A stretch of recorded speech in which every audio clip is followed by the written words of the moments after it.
you have to wonder whether there wasn't a compromise in there somehow to avoid the veto that could have been brought about. But the African leaders here have not stepped up to the plate, particularly South Africa. South Africa is a neighbor of Zimbabwe. It's already suffering a reduction in its own currency. It's got refugees flowing over the border, and they will not get out of the 1960s mentality that, okay, he was a great leader in the 60s and helped deliver independence to that country, but the African leaders really should be standing up to Robert Mugabe and enforcing democracy and the rule of law there. Their own rhetoric is great on promoting democracy. I would add the same situation exists in Darfur in Sudan. The African Union has not stepped up to the plate. The African leaders have not stepped up to the plate. And there again, China is providing cover to the Sudanese to continue the genocide in Darfur. President Bush has actually been pretty forward-leaning on Darfur. We could always do more, of course, but here's a case where I think it's time in the 21st century that the Africans begin to step up to the plate, and they're just not. Good afternoon, Ambassador. Brian Williams of NBC News recently interviewed the leader of Iran, Mr. Ahmadinejad, and when asked to describe his conversation with him, he said that Ahmadinejad basically wants rapprochement with the United States. Do you agree that would agree with that it's genuine, and if not, why should we be skeptical of Mr. Ahmadinejad's comments?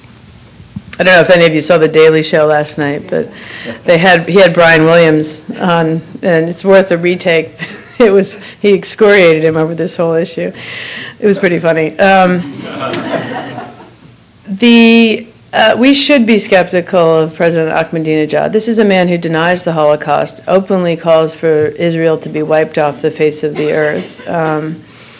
He, however, does not have the majority of the power there. I really do think the ruling Islamic Council has more to say in the direction of this country. Than they've begun to rein him in a little bit in interesting ways. My own personal view is the previous president was a little bit easier to deal with, Rafsanjani, and we could have perhaps reached a deal with him in early 2002 or 3. Ahmadinejad is I hope, an aberration in the leadership of the Iranian, and ultimately, this is a country that 61% of the people are under 20 years of age. They don't look at the Shah of Iran as the great, equivalent of the great Satan America, having supported the Shah. They want a normal life too. It's a bunch of kids who want to be able to get on the internet and walk around. So I think you'll see Iran moderating over time. The issue of talking to Iran has been a big part of this election campaign and the debate, and the United States essentially has answered that question by sending the number 3 person in the State Department to be part of the multilateral talks there. Bill Burns went, and so we have already begun to talk to Iran. I think it's well overdue. We need to negotiate a solution on the nuclear crisis. I think it's possible to come up with a solution where you convince Iran that it is better off without a nuclear weapon than with one. There's a compromise in there that my guess is the next president will negotiate within the first term of their office of having a civilian nuclear program in Iran, but with heavy inspections where we know that it's not being weaponized. The military option remains on the table, but the backlash from that, whether it's Israel or ourselves that do it, is enormous and would set our interests back in the region dramatically. But if Iran insists on going forward with a nuclear weapon and threatening Israel and perhaps others in Europe, it will face a military option. So the trick is to have negotiations, never let it get to that point. And my own sense is that's where it will end up, but not in the next year or two, probably 2 or 3 down the road. Hi, Ambassador. I was wondering if you could talk about free trade a little bit more, and specifically in the context of the collapse of the Doha round earlier this week, because really the round didn't collapse because of a failure in American leadership. It collapsed because China and India were able to flex their economic muscles. So where can American leadership go from here now that these countries are starting to increase their soft power relative to American soft power? And Brazil, actually, I think is going to be key at that. Most of the press on that focused on China and India, whereas I think Brazil is very much part of the mix. For those of you who don't follow the trade debate as much, the Doha round, each of these trade rounds are named for wherever the first meeting was. So you had the Uruguay round was the last one and others. And this one started in Doha. in 2001, and it's designed to try and bring down some of the agricultural barriers here. And I think it's one of the toughest rounds out there. And as the questioner rightly said, none of these other countries want to end their protection for farmers either. I mean, you all know better than most the power of the farming lobbies here in the United States. We like our farms. We think of our sort of our heritage as being the American farmland, that pitchfork American. It's in our hearts, and it's in most of the rest of the world's heart as well. It is partly, I think, a failure of not just American leadership, but of leaders around the world to address that. And even if you have a perfect United States president, they probably would not have been able to pull this deal off. If you look at the history of these rounds, they normally take between 7 and 9 years to complete because they are politically a nightmare for anyone in the Congress as well. You also have a history of Republican administrations not being able to gain the support in Congress for these deals. The last Republican to get a major trade through, I think, was Eisenhower.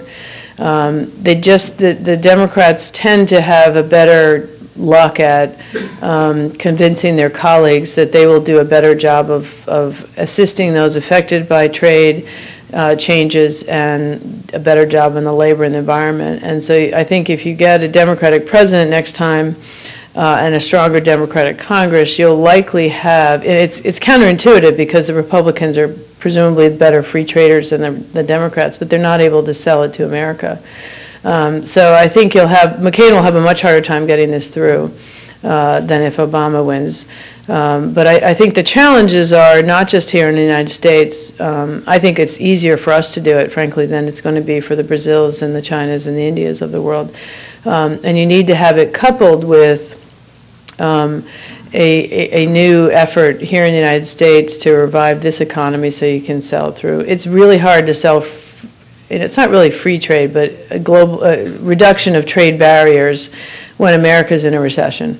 And so my own sense is once America has a chance to get at this deficit and try and revive a little bit the American economy, you'll have an easier time selling it to the American public. An American president can go in with a much stronger negotiating hand, and it'll take several years to come up with the compromises. And don't leave out the Europeans. The Europeans love this pastoral scene of the dotted cows on the French countryside, and they don't want to give that up any more than we do. So I think it's one of the biggest challenges that either McCain or Obama is going to face. But you can't just blame it on the United States, no question. It's a global failure. Ambassador, if the United States is so much disliked around the world, how do you explain the fact that a number of the governments recently elected in various parts of the world have been much more in a manner to emulate the United States government? And I give some examples. For example, Sarkozy, who was certainly opposed by a left-wing person, was elected. Angela Merkel, who was a more conservative of several candidates. Conservative candidates have been elected in Canada and Australia. Most recently in Italy, Berlusconi was re-elected.